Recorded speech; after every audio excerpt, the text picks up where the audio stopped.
A new powerful coalition is forming, and they're coming for your dollars. Here's why the price of oil could skyrocket. We warned you in 2014 and urged everyone to prepare their nest eggs. We warned you again in 2017 in our letter how the US dollar will collapse. Many thought we were nuts, including some of our longtime readers. The call even ruffled some Twitter capitalist feathers who advised us to remove our tinfoil hats. I hope you weren't one of them, because as it turns out, one of the biggest conspiracy theories isn't a conspiracy at all. I'm talking about China's multi-decade plot to de-dollarize the world, and its implications, whether successful or not, will entirely reshape the global economic landscape. Let me explain.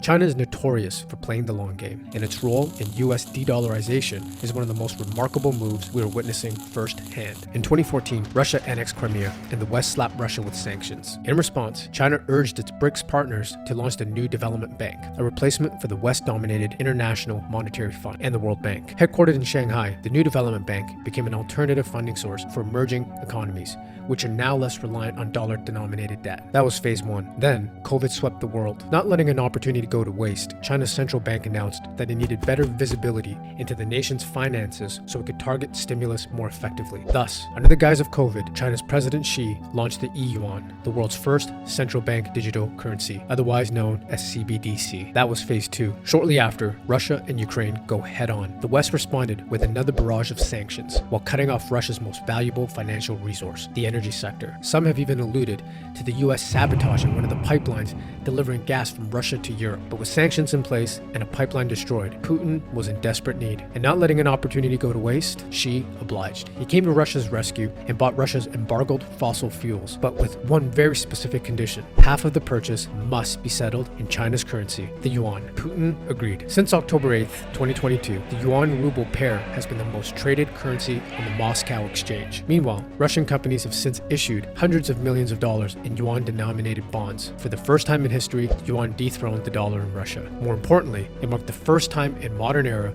that a major oil producer sold oil in a currency other than the dollar. A new precedent has been set. That was phase three. Soon after, other prominent oil exporters hinted that they would also be on board for settling oil exports in China's currency. At the same time, China began piloting its already domestically tested e-yuan for cross-border transactions. For the first time in history, a technologically superior alternative to the US fiat dollar for global trade was born. Even with a technologically superior currency, China still has to convince a good part of the world to adopt it, which means burning diplomatic bridges with what is still the world's most powerful economy, the United States of America. Furthermore, China's allies aren't stupid. They won't drop the dollar only to be subjected by the same fate by a different ruler. That's why China's President Xi has been pushing the BRICS nations, that is, Brazil, Russia, India, China, and South Africa, to adopt a common reserve currency, rumored to be a basket of its member currencies led by the yuan, similar to the IMF's special drawing rights, otherwise known as the SDR. However, a common currency amongst these five emerging economies still won't be enough to rival the US dollar, let alone stand as a global reserve currency. International trade is simply too big and too complex. But what if the BRICS nations could convince others to join them?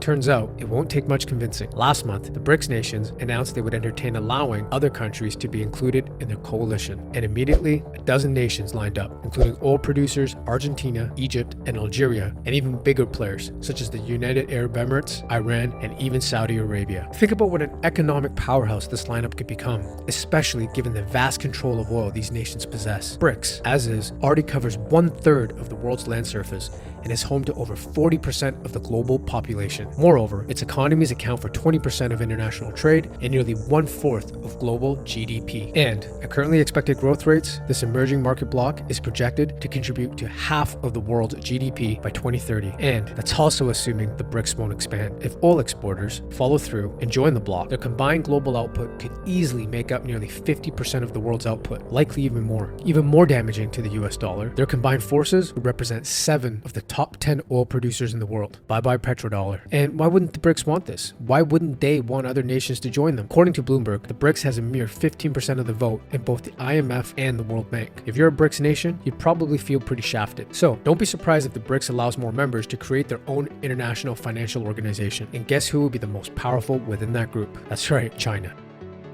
Many laugh off China's ability to dethrone the US dollar by pointing out the yuan's meager use in global trade. And they're not wrong. For all of China's mighty power, the yuan ranks only 5th in currencies used in global trade. That represents a measly 2.15% compared to nearly 42% for the dollar, 35% for the euro. But remember, China is great at playing the long game. As we've discussed many times before, the US has printed trillions upon trillions of dollars over the last few years alone, with no signs of stopping. And it's printing fiat currency, a currency that isn't backed by any commodity such as gold. Now, if the US were to ever default, that is, fail to pay its debt on time, holders of that debt could end up with nothing. And don't think for 1 second that the world hasn't noticed how much fiat money the US has printed in the last few years alone. It's not the first time the US has overspent. One look back at the 70s and you'll see a similar event playing out right now. Recall when Ivan wrote the letter, How Money Works. As US government spending continued to rise along with the uncertainty of government policies, foreign nations holding US dollars began converting their dollars into gold. As a result, the US lost half its gold reserves in the 60s. By 1971, there were 4 times the amount of dollars overseas than the US had gold for conversion. So, in that same year, President Nixon told the world they would no longer be able to convert their dollars into gold. By 1971, there was no longer any backing for gold internationally. The world was in shock and the global monetary system collapsed. Under the Bretton Woods system, currencies were all pegged at a fixed exchange rate and trade for the most part was in balance. But as soon as Nixon removed gold backing internationally, along with record government spending, the system collapsed. Inflation also took over and commodity prices skyrocketed. Oil, for example, went from $3.60 to over $35 in 10 years, climbing nearly 900%. Fixed exchange rates became floating exchange rates and trade imbalances began to blow up. You can also watch the video How Money Works to learn more. During that time, the US acted swiftly and maintained its dollar dominance by signing agreements to trade the world's most valuable resource, oil, in US dollars. But today, things have changed. It is now the BRICS and China who are acting swiftly. Right now, just as in the 60s and 70s, US government spending is hitting a record high, along with the uncertainty of government policies. Meanwhile, the US may soon lose the petrodollar advantage it once had, especially given its move towards green energy. So, just how are the BRICS and China acting swiftly? For starters, China explicitly hinted that the new reserve currency would be backed by real assets. And, considering recent developments, it would most likely be in the form of some type of central bank digital currency, otherwise known as CBDC. As I wrote in the letter, a new global currency is live. China and its trading partners are testing a swift alternative called MCBDC Bridge, specifically designed for clearing cross-border transactions in CBDCs. In other words, China isn't pushing for an alternative fiat reserve system. Instead, it's building a digital version of the gold standard, and the economics of it makes a lot of sense.